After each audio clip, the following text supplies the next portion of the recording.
How to paint hot cocoa window. I'm doing this on an 11 by 14 inch stretched canvas, and I already have my traceable ready to go. So this was printed out on a standard size sheet of computer paper, and I'm going to trace it onto my canvas first. So I placed the graphite paper below the traceable, and it is lined up to the bottom edge of the canvas, but pretty center. I'm going to trace the lines as well as the coffee mug. So when you trace all of that, you'll have your drawing on the canvas, and then you want to go ahead and finish up those lines. Now in this demonstration, I did not finish the window lines on top, but the directions say to do so. I do recommend that you do finish the window lines with a T-square ruler as well. Okay. We're going to do the portion of the sky first, and I'm going to do this with titanium white and cobalt blue, as well as a 3/4 inch flat brush. Dip your brush in the water first and only pat it a little bit dry. Load it with the blue and the white. Notice how it's a little bit watery, and that's kind of what we want to increase the flow, but also to have this be a nice thin layer. I'm applying about equal amounts of the cobalt and the titanium white. I'm using the edge of my brush to outline the mug because I want to paint around the mug. But everything above the bottom line where the ledge is going to be this cobalt and white combination. I'm going to fill up this entire canvas with the up and down strokes. The white and blue are blending. It's a tad bit watery from the water of the brush, but it's not dripping wet. It's just enough to apply a nice kind of thin layer of blue and white, and this is the sky portion of the painting. So when you get close to the edge of the mug, you want to just kind of use the tip of your brush to outline it and go around it the best you can. And then later on, I'll go get my round brush and I'll fill in that portion of the blue that's behind the handle area. Okay. So there is the portion of my sky. Next, we're going to load our palette with this raw umber. It's a very dark brown color. I'm going to get my 3/4 flat brush nice and rinsed off, and I'm going to put some fresh titanium white on my palette as well. Then I'm going to load my 3/4 flat with brown and white, so I just dipped it in both of the colors. And I'm going to do horizontal strokes using the full width of the brush, left and right, kind of cut in on the bottom area of the mug. Again, we don't want to paint over the mug. We don't want to lose that shape yet. So this represents sort of the wooden ledge that the coffee mug is sitting on by the window. And you can paint the sides of your canvas during this part as well. Okay. And then right here, I almost forgot that part. I grabbed my 4 round brush just to fill in that part of the window that is showing through the handle. Okay. Next, we're going to do some snow. So assuming our blue is dry, if it's not dry, you'll need to get a blow dryer and dry the area.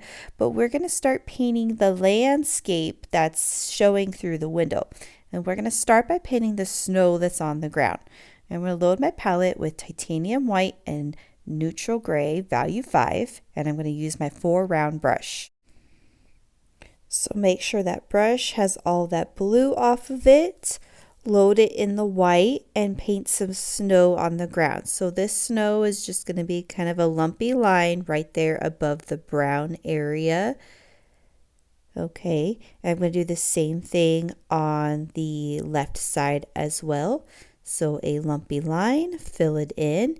And the reason for the gray is to add a little bit of shadowing in the snow. So grab some gray on your brush. You don't have to rinse it off. And just paint a little bit of gray on the bottom and blend it up into the white. It's a very minor detail, but the gray kind of makes it look like it has a little bit of shadow on the ground. Okay, then we're going to use this really pretty Viridian Green Hue color. It is a Deco Art Americana Premium tube, and a fan brush to paint these trees.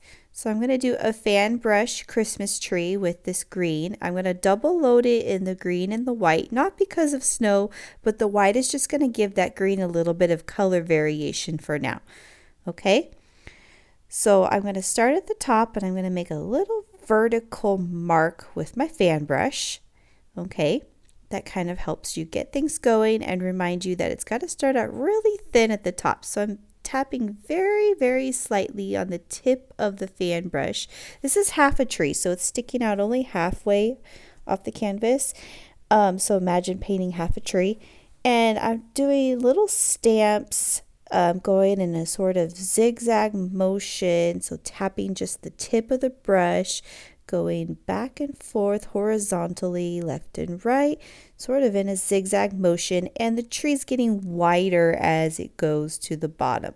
So just keep continuing to tap the brush left and right, having the tree gradually get wider. Don't worry about painting over the mug. I painted over the handle here for now. We could always go back and paint over it. Right now our focus is on the tree. I think even grabs a little bit of white in there for some color variation. We're not doing snow until this dries. Okay, so I'm going to do the same thing over here. So make a little tap for a little vertical mark to start. Use just the very, very kind of corner of the brush to get those really thinner sort of branches as you start. And then a little bit more white showed up in that one. It almost looks like there's snow on it already. And you're just going to tap the brush very gently, tapping just the tip of your brush, working in a zigzag motion, kind of going left and right and left and right, having that tree go wider as it goes towards the bottom of the snow. All right.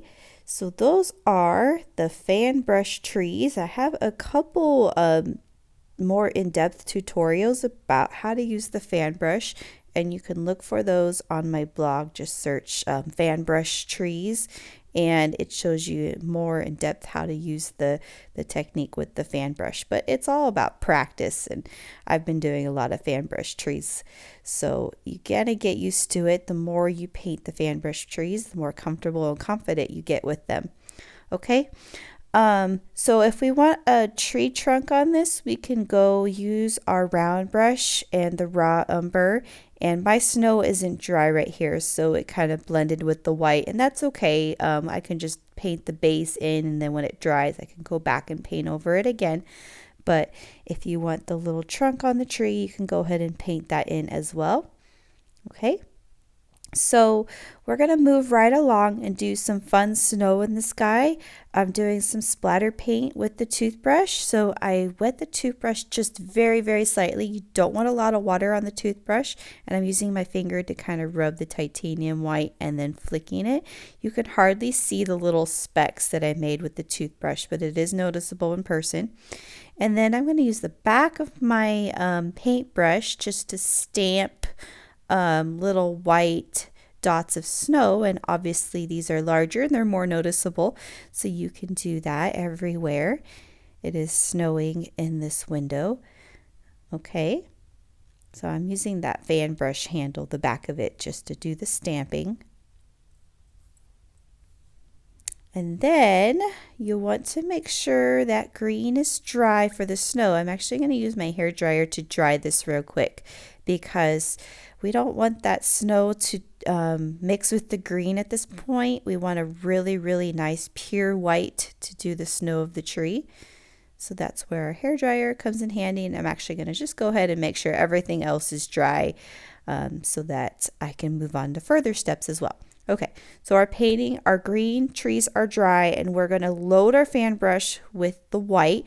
Actually, I'm going to freshen up my white here to make sure that there's absolutely no green. So get that green rinsed off your brush very well and load just the tip of it, brush it on your palette, and go ahead and do the same technique again. So we're just stamping the tip of the fan brush and working our way down, just pretty much repeating the same stroke that you made initially with the green, but we want a lot of green still showing through, so that it looks like it's got snow on it, but you can still see some of the branches. Okay, so I like to kind of make some clusters of snow. So some areas of the tree have more white, some areas of the tree have less white. It kind of adds to the nature of things. The snow is going to kind of accumulate in certain areas of the tree. It's going to be clumpy in certain areas. In other areas, it may not be accumulating as much snow, if that makes sense. Okay. And then maybe I'll go back in here, add a few clumps of snow in there. Again, you only want to use just that tip of the fan brush. We're not really using the brush, the full bristles of the brush, just the tip of it. All right, so now we have snow on our trees, snow falling, and we are going to, actually I'm going to go ahead and, since I dried my painting, I could go ahead and fill in our tree trunk in here to get that, make sure that that's nice and dark. Okay. Next, we're going to do the window frame, and I have a 12 bright brush, and I added a teeny bit of water into my raw umber just to get this nice and flowy here. And I recommend grabbing your T-square ruler. You should be able to see those lines below the painting, because the blue is a very thin layer and I can see my pencil lines. That's why I recommended actually drawing those window lines in. If you didn't, you can kind of guesstimate where they are. It's just a vertical and a horizontal line made with your T-square ruler, and you want to make sure it overlaps any tree or pieces of snow or anything like that. Because this is a window and this part of the frame is overlapping what we see through the window. Okay, and then I went ahead and on the bottom part, I did the horizontal line for the ledge to make sure that that is nice and overlapping that area. Next, I'm going to grab my 4 round and some titanium white, and I'm going to start doing some of this snow that may be sort of accumulating on the outside of the window. So I'm just going to do the corners right here for now. Again, this is the 4 round brush and titanium white. And then I'm assuming there might be some snow accumulating on the bottom, but it really doesn't show that much. So that kind of didn't really stand out that much, but there might be some snow on the bottom as well. Okay, we're going to do the mug next, and the mug was painted with Cad Red Medium and a 12 bright. So when you paint this mug in, it's a solid red. We're not worried about shading or anything like that. We are painting it in solid, but you want to kind of form the shape. So the mug is kind of a curved shape. So I call these contouring strokes, because you have the shape, but you want the direction of your strokes to kind of go in the direction of the shape. So right here in the middle, it's curved. So I used the tip of my brush to outline the top part of the oval, but pretty much in the middle of the mug, it kind of goes curved. So you want to paint your direction of the strokes curved. And then for your handle, you can switch to your 4 round brush and paint that in. Cad Red Medium is a translucent color. And you may need several coats to get it to completely cover those branches. I think in the end I still see some branches showing through, but it really doesn't make that much of a noticeable difference. Okay, and then in the middle, like I said, you want your strokes to curve with the shape of the mug. All right, so we have a solid red color mug. And then next, we can go ahead and use our round brush to fill in the hot chocolate with the raw umber. So that oval that you see at the top, fill that in solid And for now, it looks like our hot chocolate is filled all the way to the top, which there's nothing wrong with that. But in a little bit, I'll show you how to make it look like it's not filled all the way to the top. So this shadow, I have brown already on my brush and I just grabbed the red. So equal amounts of brown and red with the round brush. And I'm having the brown and red mixed together, forming the shadow. So the shadow is kind of an opposite looking shape of the mug, and just kind of gently painting some loose left and right strokes, casting this shadow on the ledge. So that brown and red make a nice shadow color mixed together. Okay, next I'm going to add a little bit more snow on my window frame. So this is the 4-round brush and more titanium white. So right there in the horizontal part of the window frame, I'm adding a little bit more snow.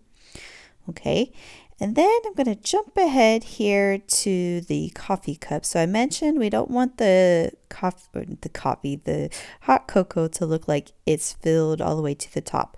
So I'm just going to grab the red and paint a thicker sort of rim shape just at the top part so that it looks like the hot chocolate is lower in the cup. So you just need a few strokes of the Cad Red. If it's not showing up, you can add a little bit of white in there.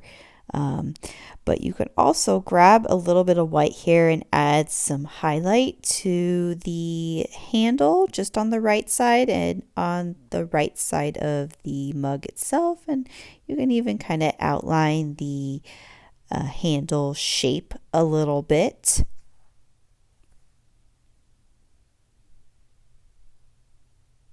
I'm just adding a little bit more red in there, seeing if I can get that tree to kind of be covered up.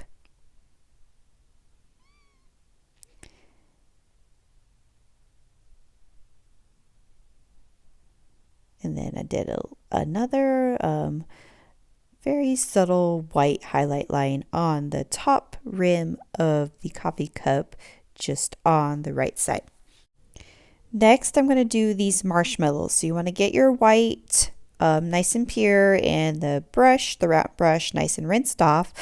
And make some really simple marshmallow shapes. So I'm painting just an oval. I did the bottom lines on the first marshmallow, but I'm just going to do the oval for now. So let's see, 3 ovals and maybe another one right here. So 4 ovals. And then I'm going to use neutral gray to do the side part of the marshmallow. So grab your neutral gray and just paint the side. So do the 3D part. So do some vertical lines down and then curve it to fill it in. And you have yourself a very basic marshmallow shape. Okay, and I can even go back with the white and just kind of retouch up the initial oval that I painted. Okay, and then you can take your titanium white to do the spirals. Actually, not the spirals. We're going to do the snowflake design on the cup next. So I'm doing snowflakes. If you want to do a word or a different design or even a quote, you can do that. I just did a very basic snowflakes. I did 2 large snowflakes, one on the upper right, one on the lower left.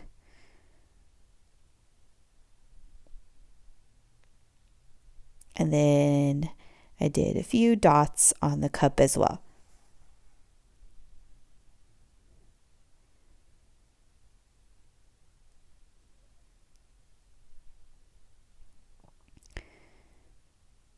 So for the spiral, okay, I did 3 different spirals, and I started from the inside of the mug and just kind of looped it up. So I did a large, tall one, a kind of a smaller one, and then another one. So all 3 different shapes, sizes, heights.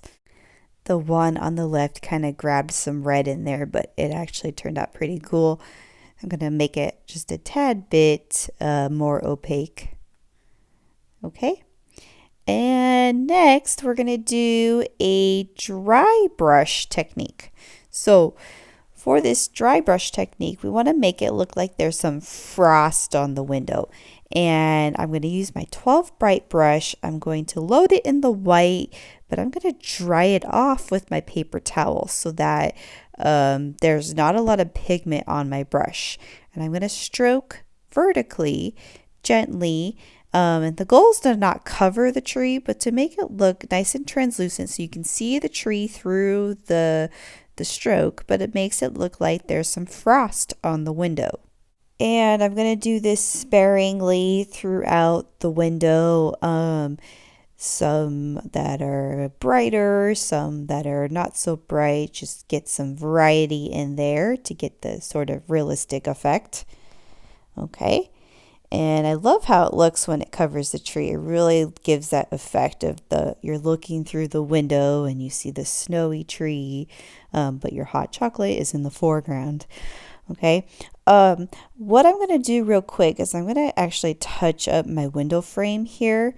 Perhaps you might have painted over some when you did the snow, but I'm just going to go in there and kind of really darken that brown, maybe even thicken that line a little bit, because I want to make sure that that window is the inside of the house, not the outside part of the window. So we want to see that right there. Make sure it doesn't have to overlap the steam. It's behind the steam of the coffee cup, but make sure that it is overlapping what it needs to overlap from the outside of the window. A lot of layers in this particular painting. Okay. I'm going to add a few more snowflakes in there. And then I'm going to go in and do one more thing to the handle of my mug. I have the brown and the round brush. I'm just going to outline this shape right here. And this shape right here. And the inner left part of it. Just kind of want to emphasize this handle. Okay. And then the last thing that we have is this unique looking sheer curtain. I used a 12 bright brush and I watered down this titanium white. So you see me grab the water in my brush and kind of drag it out on my palette so that my white is really watery. It's like a watercolor consistency right now. Layer painting flat because it will drip if you're working vertically. That's how watered down it is. And I'm going to do the sheer curtain on the left, and look how flowy it is with that water. So I started at the top. I painted a wavy line using the full width of my brush, and I'm painting it down. So imagine this sheer curtain that's just kind of flowing with, if there's the heater on in the house, the heater's blowing the sheer curtain. But I did kind of a more pure line with the tip of my brush on the far right. But the whole point of this is that it's sheer, and this very watered down white is allowing you to still see through the curtains. So we don't want to lose that tree. We worked so hard on that tree. We don't want to cover it up, but the watered down white is allowing it to be see-through. If yours is not see-through, add more water to it. Dip your brush in the water, add more water. Try to just use 80% water, 20% white, if that's a proportion, or 90% water, 10% white. It's going to be very watered down to create this effect. And notice how I have some varying amounts of the white. I have some more opaque parts of that curtain and some more sheer parts of that curtain. That was done on purpose. You can control the opacity and the translucency by adding more or less water in there. And it creates the flowy look of the curtain. But that is it. This painting has come to its conclusion. I hope that you enjoyed painting Hot Cocoa Window with me. Thanks for watching.